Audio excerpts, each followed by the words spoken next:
Well, hi folks, I'll just give you a few sort of tips on what some of the terminology in tomato growing means, like determinate, indeterminate, bush, cordon, all that sort of stuff. You see in the seed catalogues, you see like a certain variety is a cordon, a certain variety is determinate, a certain variety is indeterminate, semi-determinate, bush, and they don't really explain what it means. So for all those, anybody who doesn't really know what it means, I'll just try and explain it with these tomatoes up here.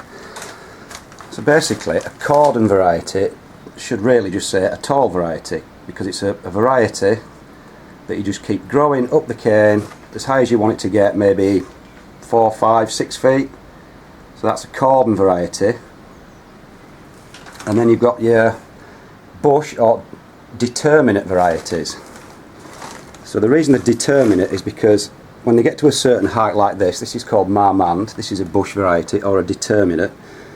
So they actually determine the height they grow themselves. So as you can see, that's grown about a foot tall and it's come to a stop, growing upwards. But what these do is produce lots of side shoots, like so, and they just keep making the plant bushier and bushier.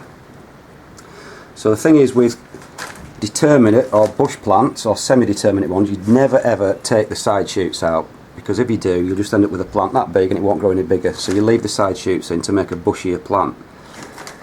But the complete opposite with a cordon or a taller plant. This is Shirley, not its name, that's the variety. So what you do with these, you train these up a cane, grow them up a cane or a string in the greenhouse, like I said, to the height you want. But you don't want these to turn into a bush. So what you've got to do with these is, if I can do it with one hand, these are the side shoots.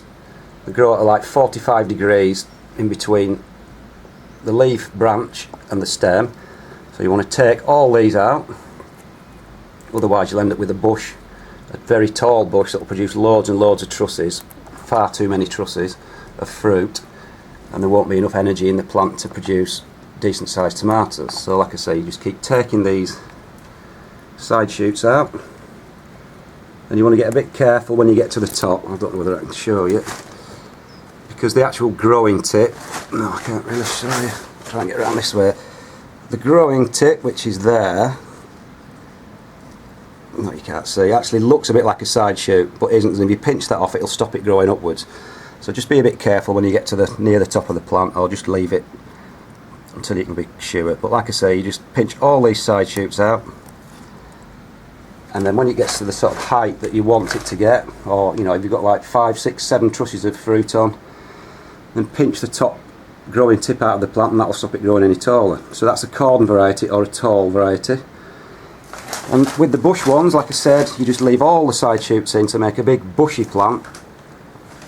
So it won't grow much taller than that, but it'll get a big bushy plant.